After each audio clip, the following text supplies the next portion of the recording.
And this show today is hosted by Experts.com. And we found Bob through a mutual friend who recommended Bob come on and talk about Miranda versus Arizona, and the 50 years since Miranda. We began these discussions in July, which was actually the month, if I'm not mistaken, that was the 50 years of Miranda was actually in July. So we're just a few days past that. Bob McWhirter is a criminal defense attorney in Arizona. He's also the author of several books. And the most recent book, Bob, would you share with us? Is Quills, and Stills. Quills, and Stills. An annotated, illustrated, and illuminated history of the Bill of Rights. Excellent. And I will be posting a link to the book in the side chat shortly. Bob, tell us, let's start with, I guess, Miranda in American culture. Is that where we decided Miranda would be American culture? I mean, look, you cannot turn on the TV on any night and not hear the Miranda warnings being given on some TV show. And I know of no other Supreme Court case that has that kind of scope or position in society. Every episode of Adam 12 usually ends with Miranda. Dragnet, now that's for us older guys, but even the younger ones, right? They all have Mirandas. It's almost a ritualistic end to the cop buddy show, is give him his rights. Okay. It's kind of up there in the culture with book 'em down. I mean, those are things.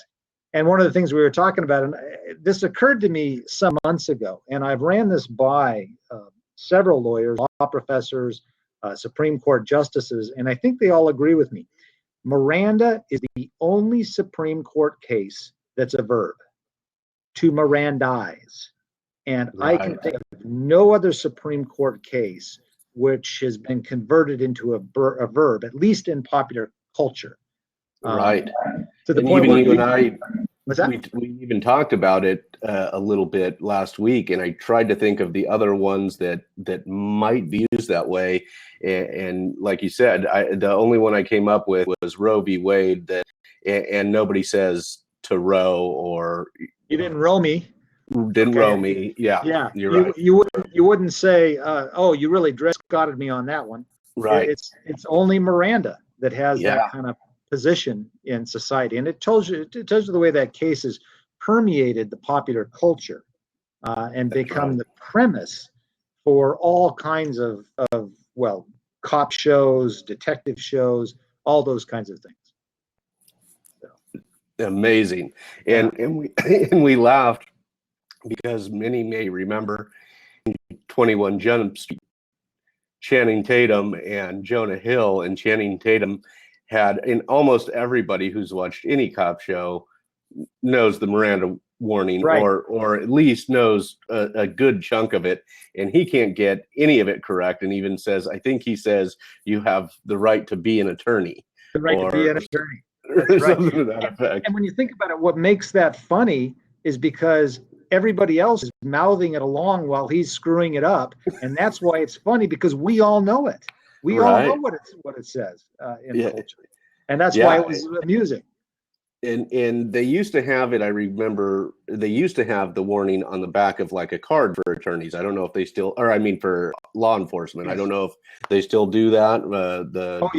Yeah. In fact, there's a lot of agencies have their own forms, but basically incorporating the Miranda warnings.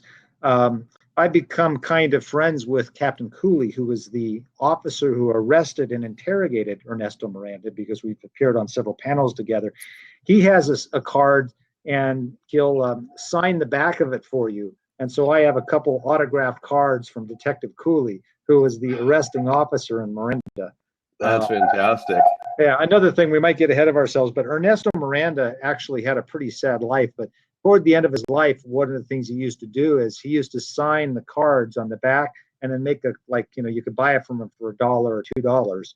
And he made drinking money that way by selling cards with the Miranda warnings on them. Incredible. Are you getting some feedback from me through this? Okay. Oh, it's working just fine. Thanks, Nick. Okay, good. And that leads us to give us a little history I know this goes back a really, really long ways, but can you give us some history on Miranda, back from the canon law shortly, but then give us a little bit of a little bit of the more recent, how the Sure. whole thing went down. Yeah, And we're it's both very amused. close to where you're at, I think. Oh yeah. Well, it's amusing because both of us know that I could keep us here for 2 hours on the canon law history of Miranda, which I don't think anybody really wants. But look, the right to remain silent is very, very old, and the right to be freed from compelled incrimination is very old. It used to be, for instance, that the church, the Catholic Church, encouraged public confession. Well, what happened is in the fourth century, the church gained a lot of power, and that meant that they were in charge of the civil government as well as the church government. And public confession meant that you got prosecuted with a civil crime. And the church wanted people to engage in confession. So that's when the private confessional that we all know about, even if you're not Catholic, you know about the private confessional. That's when that started to be encouraged, because confession is very good for the soul, but it can be really bad for your body. So to encourage that is where you got that idea of a private confession. Now, where this kind of moves into, of course, is what you're getting people to do when they're being interrogated is divulge their private thoughts. I suppose you can people that run to the police station and say, I did it. But most people don't run to the police station and say, I did it. So most police work is involved in getting them to make statements, which is not private. So this is the dynamic. Now, as far as the more recent history of Miranda in the Supreme Court, kind of one of the starting points here is a case called Powell versus Alabama, which was 1932. And that involved the Scottsboro boys, were 9 young black men who were absurdly charged for the rape of 2 white women. The story was totally made up. They were in prison for years and years, and it became kind of a cause célèbre. Well, this went to the Supreme Court, and that was the first time that the Supreme Court said, you have a right to a lawyer in a capital case. And let me be a little accurate. You've always had the right to a lawyer in America, but you have the right for the state to pay for your lawyer. Okay. Which, when you think about it, for many people, if not most of us, that's the same thing. Right. One of the things I've always said is, if I got in trouble, I couldn't afford me. So, that's the dynamic with the public defense system. All right. Yes. So that was Powell versus Alabama. Now, Powell was significant another way, because that's the first time the Supreme Court used the Bill of Rights to overturn a criminal conviction. Okay. At least directly. There was another case on jury selection, but at least directly was the application of your right to a lawyer to the states. So this is kind of the starting point. Now, the reason why I'm talking about a right to a lawyer is Miranda is kind of got 2 parts to it. It's the Fifth Amendment right to silence, but the court also recognized that to exercise that right, you need a lawyer to do it. That's right. So these 2 concepts are mixed together, both the Fifth Amendment and a Sixth Amendment right. All right. So things go along in the country just fine until 1963. And the Supreme Court deals with a case called Gideon versus Wainwright. Now, Gideon was a subject of a great biography, Gideon's Trumpet. Henry Fonda played in a made-for-TV movie about Clarence Wayne Gideon. And what Clarence Wayne Gideon did, he got convicted of some minor theft, and he said, hey, I should have a lawyer to protect me on this. And the court said, no, I'm sorry, you don't get one. So from the Florida Department of Corrections, he wrote in pencil a 1-page petition to the United States Supreme Court saying, don't I get a lawyer? And the Supreme Court said, yeah, you know what, you do. And in fact, we're going to hire a lawyer called Abe Fortas, later was put on the Supreme Court, to argue your case for you. So with that handwritten petition, Gideon got his case heard in the United States Supreme Court, and the court came down and said, yes, you have the right to a lawyer if you're looking at any prison time at all. Now, the beginning of every public defender system in the country has its origin in Gideon versus Wainwright, because for the first time it said, hey courts, hey cities, hey counties, hey states, you need to give lawyers to people charged with crimes they can't afford. So that was a monumental decision from the Warren Court. All right. So what happens a year later, there was a guy named Escobedo in Escobedo, unfortunately, gets into some kind of argument with his brother-in-law, and his brother-in-law ends up dead, because that's what we can agree on. What happens is the police take Escobedo, and they're interrogating him for about 14 and a half hours. And all that time, he's saying, I want a lawyer. I want my lawyer. I want my lawyer. Meanwhile, Escobedo's lawyer is outside in the lobby saying, I want to see my client. I want to see my client. And the police are keeping them separate. And what the Supreme Court said is, no, you can't do that. You cannot prevent a lawyer from getting to talk to his client and vice versa. Okay? Excellent. So Robert, Bob, I want to pause you there real quick, Bob. It seems that can you still see me? Can you see both of us? Okay, I think I'm having, there may be a little delay on your Wi-Fi. Can you refresh, and then refresh the page, and then I'll invite you back in? Okay, happy to. All right, great.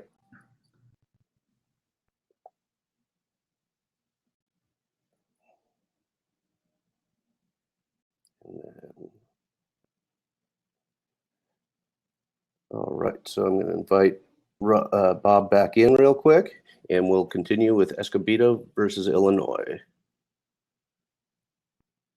once he gets the refresh done. Good? Yep, good. Sorry, this is how live streaming is. This is what happens, so we just roll with it. Nope, that's just fine. Okay, so we left it with Escobedo in 1960. Right. Escobedo, by the way, if you go and look, was on the cover of Time magazine. Okay. As was the case, because this is all big stuff. Okay, well, what happens? 1966 comes in, and Ernesto Miranda gets arrested for committing a sexual assault, and he gets interrogated, and a lot of things happen. The Miranda case is bouncing up and down all over the place in the Arizona Supreme Court, into federal court. Well, eventually it ends up in the United States Supreme Court, and the Warren Court says, no, you have the right to, well, not only do you have these rights, you have the right to have somebody tell you about these rights before they start to interrogate you. I mean, that's the key thing. It's not that the Supreme Court created any rights with Miranda. They just said somebody's going to tell you about them, and it's going to be the police officer who has to do it.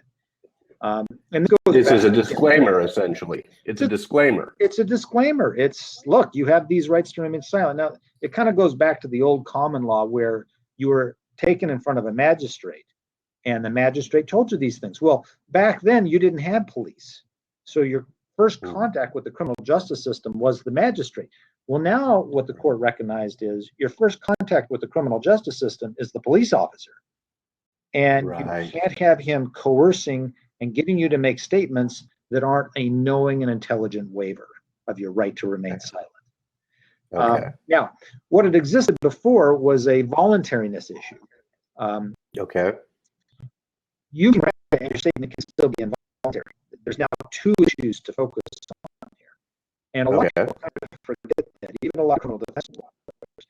You can have somebody give Miranda, it may reflect on whether their statement was voluntary, but they can get Miranda and still made an involuntary statement.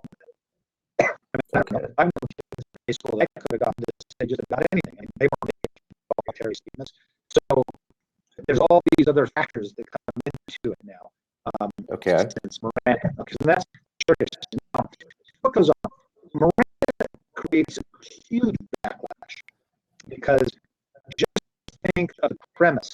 Every Dirty Harry movie and every Death Wish movie and all of these, comedies where you got, Clint Eastwood talking, all broken up about violating that guy's rights. Okay.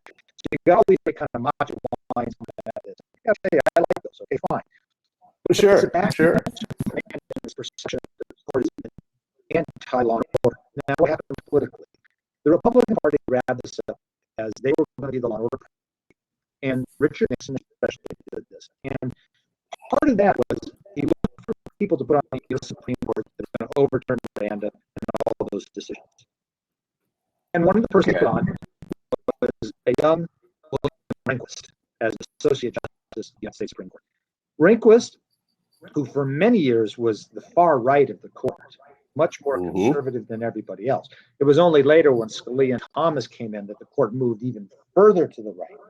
But Rehnquist was considered the far outlier right, and he was supposed to do things like overturn Miranda. All right. That's right. Years goes along until the year 2000, when a case called Dickerson comes in. And at that point, the question was, is Miranda constitutional? Was it just a simple court rule, or does it really fit under the Constitution? And what happened in the United States versus Dickerson is the department, or rather the Congress, had passed a statute that said, we're overturning Miranda. And everybody ignored it. For 20 years, everybody ignored that statute until the case of Dickerson, and the Justice Department finally put it up there somehow. And the court decided it. And what was fascinating about this is the one who decided that case, the one who wrote that opinion, upholding Miranda as a constitutional opinion and crucial to the system, was now Chief Justice William Rehnquist. And the one who was meant to overrule it. It was meant to overrule it. But now, as Chief Justice, he wrote the opinion in a 7-2 opinion, because Miranda was only 5-4. In a 7-2 opinion, he came down with it and said, no, Miranda is a constitutional case required under the Fifth and Sixth Amendment of the Constitution. So that's been the kind of the legal progression of Miranda versus Arizona. So it's interesting that it went from a 5-4. Yes. And then the affirmation, the case affirming it as a constitutional right, is now 7-2. And the Chief Justice who was nominated to the Supreme Court in order to overturn this, is saying no, this is legitimate. Right, and it was a 7-2 decision from a much more conservative court. Interesting. Yeah. Interesting. And what that tells you is a lot about how Miranda has worked into the culture. Now, I have some theories as to why that was easy for the court to do. But in terms of progression, Did we want to go into the theories now, or is that maybe one for a future interview? Well, we can go into it now. How are we doing for time? Okay. We're doing okay on time. We got probably about 20-25 minutes left. So I didn't know if you wanted to touch more on the Miranda in Phoenix and tell us a little bit more about the Ernesto story, and then maybe go into your theories of the failure of. We'll save my. So maybe tell us a little bit about. Yeah, I want to close with that, and then of course tell us about the book. Well, let's talk a little bit about poor Ernesto. Ernesto was he had a sad life, and Ernesto was a violent felon. There's no question about it. And Ernesto should have spent time in prison, and he did. But that being said, the case took place. If you were to put a dot in downtown Phoenix, the entire case took place in about a 2-mile radius. He picked up this girl from the Orpheum Theater, which is in downtown Phoenix. She was finished working there. There was a sexual assault. He went home. He was, that's where the police got him. During his second trial, his common law wife kind of snitched him off and told him to say certain things because he ended up pissing her off. The whole thing. He ended up getting convicted, and then of course it got overturned, and then he got retried, and he got convicted again, and so it was, he got punished perfectly fine, which tells you something that happens with Miranda a lot, which is sure statements get suppressed, but for the most part, and there's been studies on this, Stanford Law Journal, etc. For the most part, people are convicted on other evidence. So Miranda doesn't have this sweeping effect of letting all bad guys back on the street. Right. Legal technicality. So eventually Miranda ends up in a bar. I don't know if you follow the Phoenix Suns, but that bar was the Deuce, and it was kind of right in the area where the Phoenix Suns Coliseum now, where they play their basketball games. And he was there drinking, and he got into a bar fight. Got the better of the bar fight, won the bar fight, but when he went in to wash off the blood in the bathroom, one of the guys gave a knife to the guy he'd beaten up. In fact, I think he took on 2 guys. I mean, Miranda was kind of a tough guy. He was a tough guy, as I recall. And the small snippets. Well, then he got knifed Mm-hmm. and lay dying. Now, the interesting kind of end note to poor Ernesto's story, and he's buried out in Mesa, Arizona, Okay. is the guys that knifed him were both Mirandized, didn't give statements. They were released pre-trial, and they were probably Mexican nationals, and they have never been heard of since. Interesting. They never got convicted. So, in a sense, literally, Miranda was hoisted on his own petard because Right. got Yeah. Mirandized. They didn't make statements, and so that's work. So Miranda did not help Ernesto Miranda all that much, but it did help other people. It didn't help him get any justice No. after being stabbed. But I have to share it because I shared it with you, but I wanted to share it for the replay. Is when I was studying for the bar exam, and the gentleman who was teaching us the criminal law section mentioned that after Miranda was stabbed, and it was big in the newspapers, and his mother reached out to him and said, I can't believe he's dead after all the good he's done for this country, having no idea who the lifestyle that Ernesto Miranda had lived. And, having no idea. Well, the case did some good for some people, but he may not have done a lot of good on his own. But interesting. Yeah, so I always thought that I remember that from years ago. That stuck in my head because, like you said, he was a very tragic character and a violent felon, but that's how people viewed Miranda because of the way that maybe they assumed it was a senator who got it passed or got the law passed. Sure. They don't understand it. So it's kind of interesting. There's a story about Gideon versus Wainwright, Clarence Earl Gideon. I guess when he eventually died, and Gideon, it's a sweeping opinion. Okay. That really, truly had I think Gideon had even more effect on society than Miranda did. In terms of providing lawyers for people and things like that. Yeah. But I think his mother said something upon his death as well. He never amounted to very much. So, so you just never know. You never know. I've always kind of been a little annoyed with Gideon because I've written several petitions to cert for the Supreme Court on issues I thought were good, and I thought they were good, well-crafted petitions, and I'm totally ignored. I've never had one granted. And Clarence Earl Gideon writes something in pencil on a piece of paper and sends it, and he gets his granted. And I bet yours look really nice compared to that. Yeah, I know. I just never thought that was fair. No, that's not fair. Oh, man. So... so anyway, so that was the end of Miranda. I would like to say one other thing about Miranda. I think this is important understanding it. And Detective Cooley always appreciates this when I say it. The police in Miranda really did nothing wrong. That wasn't the point of the case. Yes. The point was an expansion of how constitutional rights are communicated to people. In fact, for the standards of the time, I think the Phoenix Police Department was held their officers to a higher standard than what most departments allowed. And Detective Cooley is nothing but a dedicated public servant who did, I thought, for the time, what was considered a very proper type of interrogation. Yeah. There was nothing particularly, in a sense, coercive or involuntary in Ernesto's statement. He made voluntary statements after smart police work and smart interrogation from the detective. Right. That's not the issue. The issue is, what are the constitutional rights that we now all enjoy, and how did the court expand those? And Miranda just happened to be the tool. There were two other cases, I think, up at the same time, and I forget the names of them. But for all I know, we would have been talking about some other case name. You wouldn't say Mirandized, you'd say Smithized. Right. But you make a great point, especially in what we're dealing with society right now, between cops and between the police and many members of society, right? It's a very hot topic right now, and I think it's important that you make that distinction. That look, this is not an issue of where excessive force was used to get Miranda to spill his guts or to rat on himself or to confess, or he wasn't really coerced.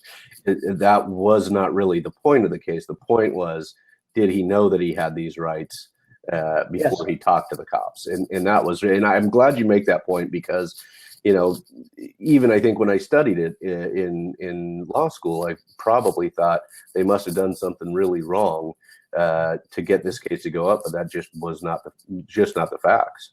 No, in fact, for all I know, the court probably just thought, gee, Miranda's a nice sounding name. Why don't we just use that one? Right. Really, it was the case that had the right issue at the right time. Right. And people very often with Supreme Court cases personalize it and say, oh, this affects these people this way. This allows Miranda to go, or any Supreme Court case, you know, right. Lobby cases about this family. Well, no, the court is actually interested in the legal concepts. Right. You know, it's not the people. The people are the vehicle that shapes the common law, but it's the principles that the court is announcing.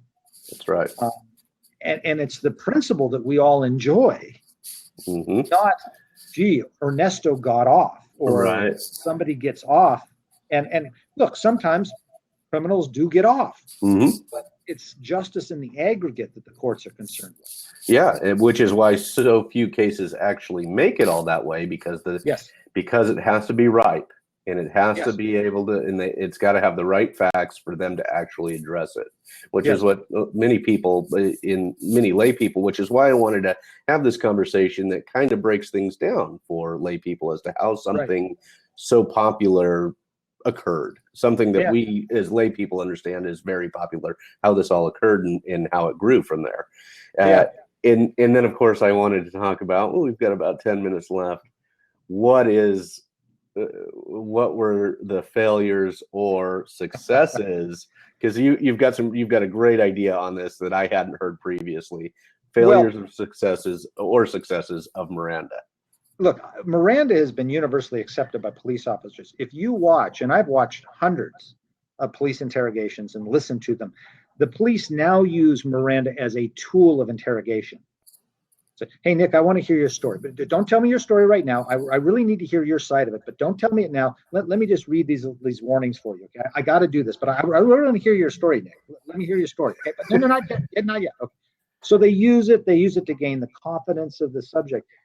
And that's why it's been accepted. The police departments have universally accepted it. That's why the decision that Rehnquist made in Dickerson was not a hard decision from what's going on in society. But what I argue is Miranda has been so accepted because it's failed. It simply failed. At least if you take a look at, for instance, the Innocence Project, which exonerate people because of DNA evidence and other evidence, very difficult to achieve an exoneration. Right. At least a quarter of those cases of people that were later exonerated, proven not to have done it, a quarter of those cases confessed, gave incriminating statements. Right. My friend Gary Stewart has written 3 books on confessions, Anatomy of a Confession and Innocent Until Interrogated, about cases, the Deborah Milkey case here and the case of the Tempe Buddha, the Temple Buddhist murders here in Phoenix. That one's not one I'm familiar with. Well, that was the 9 people that were killed, the Buddhist monks here in Phoenix. Oh. Yeah, you may remember that. Well, a lot of people know there were 6 guys in Tucson that had confessed to that crime before they ended up nabbing the ones that really did it. And there's this whole process of these people were interrogated over the course of 2 days, given this whole complicated process. Miranda, in that sense, has failed. It has failed to keep us from having false confessions as the basis of convictions. Right. Now, this raises the fundamental problem, because in some way, I think all incriminating statements and confessions are obtained through some form of coercion. Now, it might not be legal coercion. Coercion is a legal term, but they're coerced out of somebody. They're taken out of somebody. Now, for the most part, that does not mean they are inaccurate. In other words, you can coerce an honest statement out of somebody to incriminate themselves if they committed a crime. The trouble is, those same tools that you use to coerce an honest statement also end up being coercing of statements that are not honest or that are untrue. And there is the essential dilemma. There's an essential dilemma, and oftentimes what I'm reading, where it becomes most knowledgeable in the false confession stuff that I follow, deals with somebody who maybe has a lower than average IQ.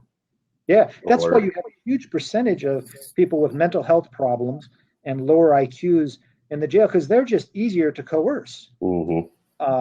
Certain ethnic minorities, Native Americans, people who are from poor neighborhoods, didn't have certain advantages. I mean, one of the essential things that was lost in Miranda, what it attempted to do, and there was a recognition, I think, in Miranda and that entire line of cases of racial divides, which the court is no longer sensitive to, which is, hey, well-to-do white people, when they get in trouble, say, I'm going to go call Joe. He's my lawyer.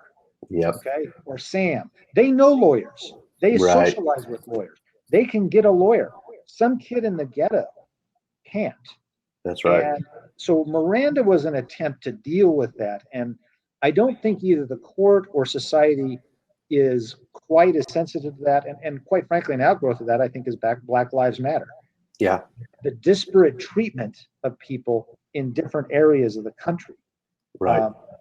And in that sense, to the extent Miranda was trying to get at that, it failed. Okay. Miranda failed to protect us from this problem of coerced confessions that are not accurate. And that's what has to happen. A question, Bob. Is Miranda, in the form that we all know it so well, too complex for our defendants today? Would it? It could be. I'll tell you one of the.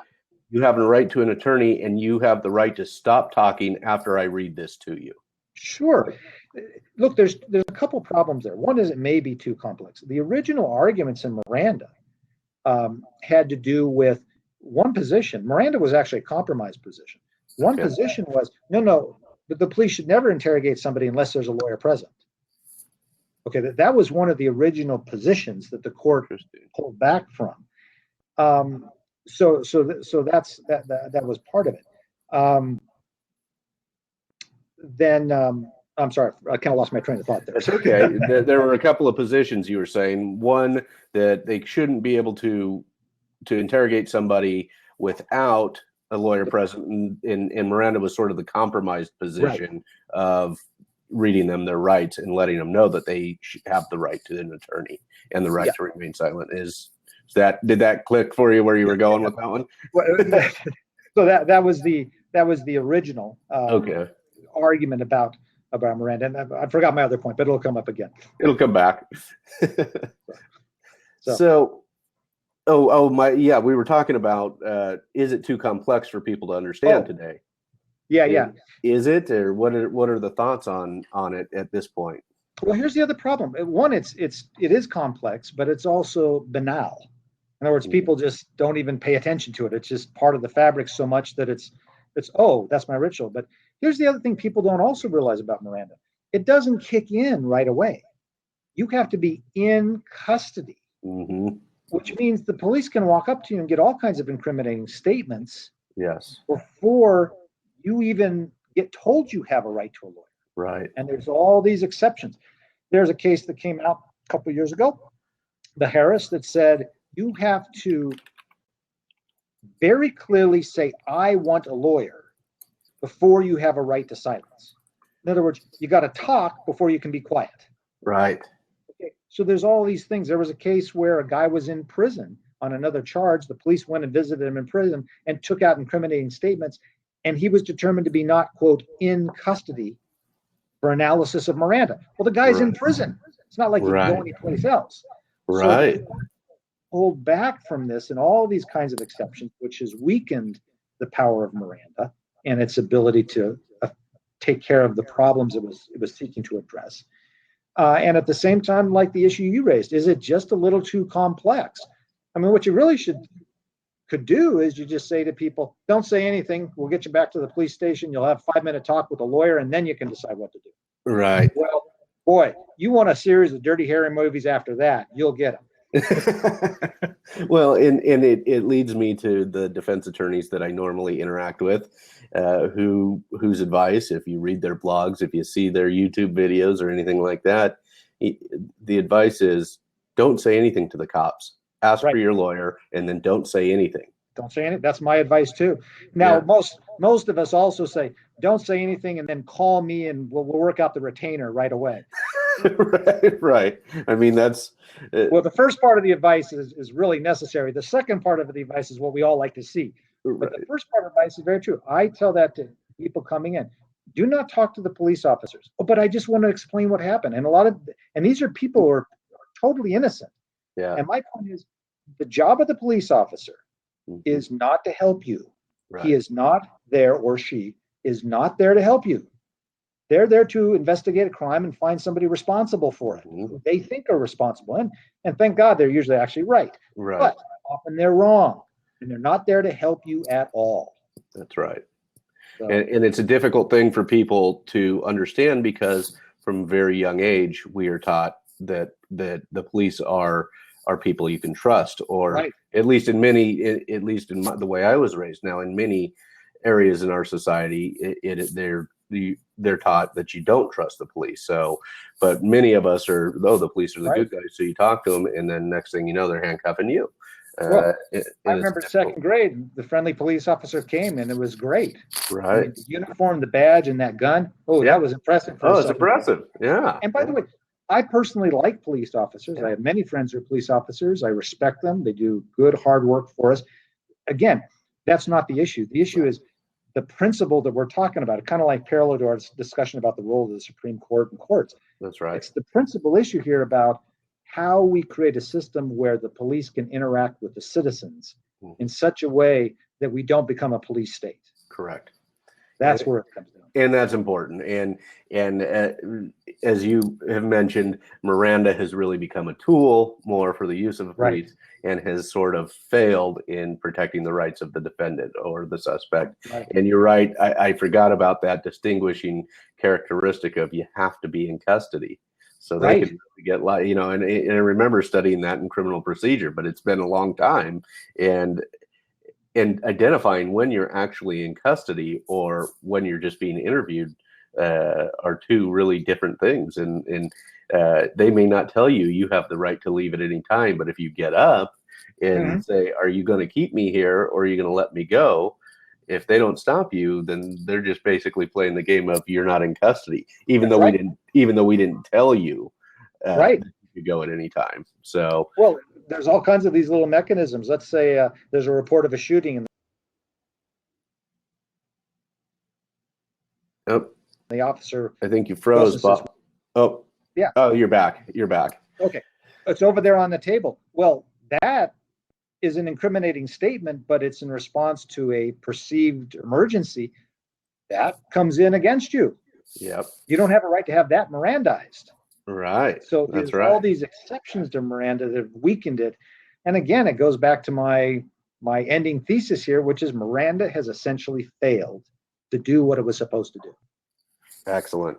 Well, Bob, I want to thank you for coming on, being willing to come on and do this. I will now have to play with it and get the YouTube video set up for us, make it look clean and sharp, and probably in the future we'll have to do another one, because this has been fun. And once I get the video to you, I'll shoot it over to you, and you can use that as you wish. But please, before that, let's talk about, before we end entirely, tell us about the book. Tell us about the brand new book. I've spent 10 years writing this book. It was my original publisher is the American Bar Association. It's a history of the Bill of Rights. It started with the history of the Fourth Amendment, and then I worked into the Fifth, Sixth, Eighth, and then expanded it to the rest of it. And I kind of take a different approach. I try to go what the history was that the framers knew, and then tie a lot of popular references in to these things that are the essence of the Bill of Rights. And so that it's understandable by those of us who are because this is old language. Yes. So is that why you bring in the pop culture references? Absolutely. And I try to have a lot of those to tie it into what it means today for us. Okay. So, for instance, the right to remain silent is connected with what we talked about, canon law in the church, but then it also comes right up to what we're doing today. Right. And I have a picture of my 7-year-old son with his hands over his mouth to demonstrate the right to remain silent. Okay. But I tried to do a lot of those popular references to make it relevant and how the Bill of Rights is important today. And look, all this stuff is playing out in the national election right now. Right now. I mean, and so it's really fun to watch these types of events, knowing, having some background in law. It's enjoyable to watch and see when the people are discussing these items. And so many of the on the right spectrum, they talk about the Second Amendment over and over, and most people are not aware of the very recent cases that have support. So it's really just a talking point to try and get people fired up. But this is the Supreme Court has ruled on this. This is going nowhere. Right. So we're only using it as a tactic. Well, it's so interesting. Just to take the Second Amendment, for instance, you see these bumper stickers that says, "My Second Amendment protects your First Amendment." Well, in reality, it's the First Amendment protecting the Second, because the lobbying power of the National Rifle Association, exercising its First Amendment rights to lobby and to make political contribution, is protecting the Second. That's right. Guns aren't protecting the First. That's right. The other way around. That's right. I mean, so it's really fun to watch those. In having a little bit of a legal background, I get to see when it is purely spin to fire up the voters versus this is actually something that we are going to probably watch play out at the Supreme Court. It's enjoyable, and it's funny when you get talking to somebody, regardless of the spectrum, who starts using one of their sound bites, and you're thinking, and I've tried to explain it to some folks, but it goes over the head, and that's, to me, tells me that our system may be too complex if we're not able to get this across to people. Well, it's amazing too that they sometimes talk about, we should repeal the Second Amendment. First, I don't think you need to do that. But number two, I don't like the set of precedent of repealing constitutional rights and amendment, because at any given time, people in this country would have repealed the First Amendment. They would have repealed the Sixth Amendment. They would have repealed all of them at different times. That's right. I kind of want those to sit there and we can still argue about them. Yeah. Okay. I'd rather have us debating them than repealing absolutely. them. Yes. Even if you say there's a problem with the Second Amendment, but even that, I think there is a place for gun rights. And I do believe there's an individual right to bear arms, but like all rights, and this is what often gets lost, all rights are subject to regulation. That's correct. Even the First Amendment is subject. I'm pretty much a First Amendment absolutist. Yeah. But even the First Amendment is subject to regulation. That's right.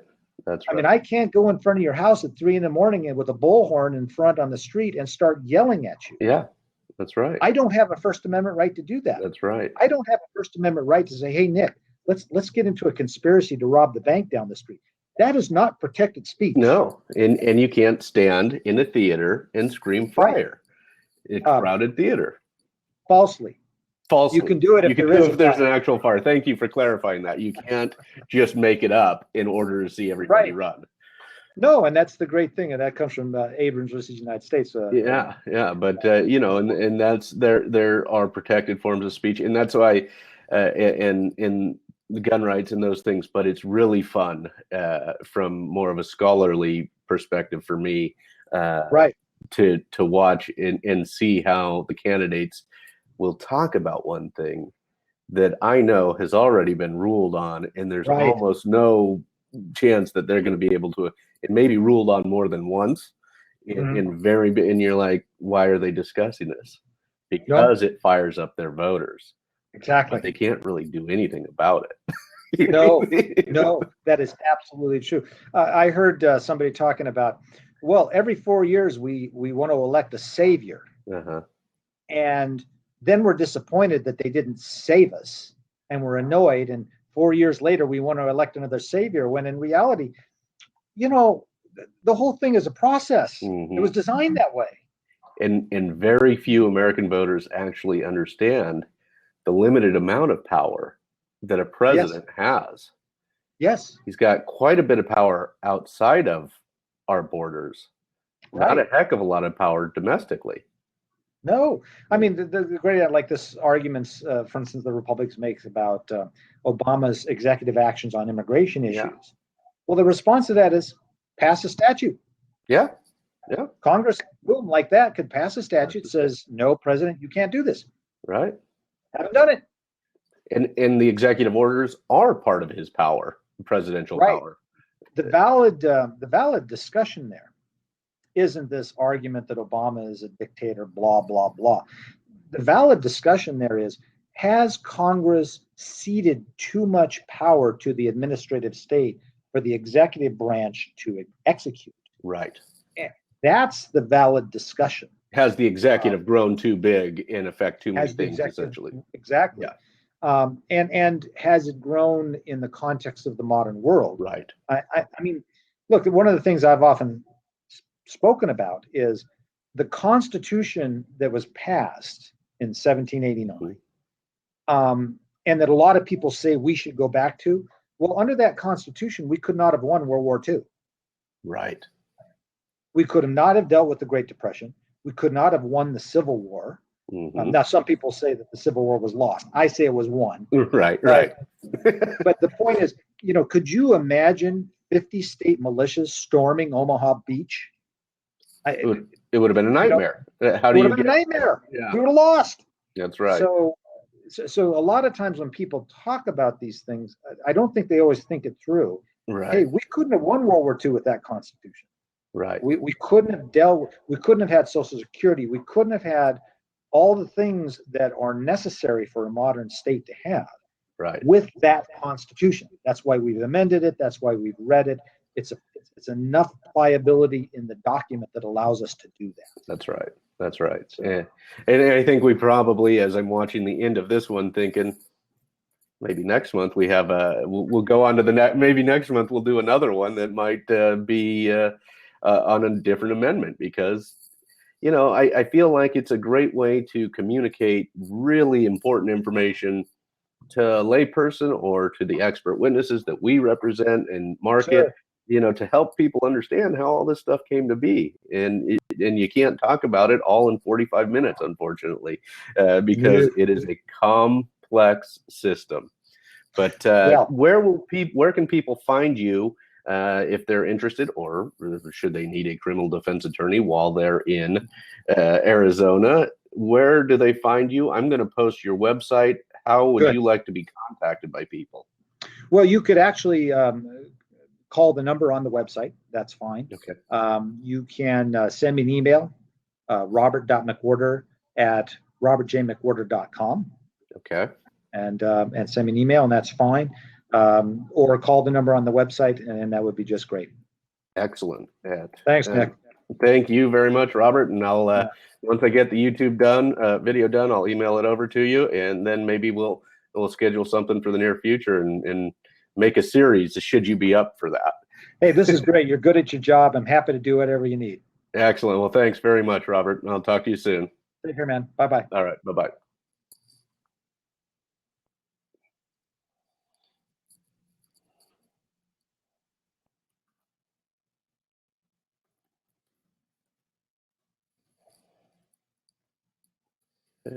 Thank you.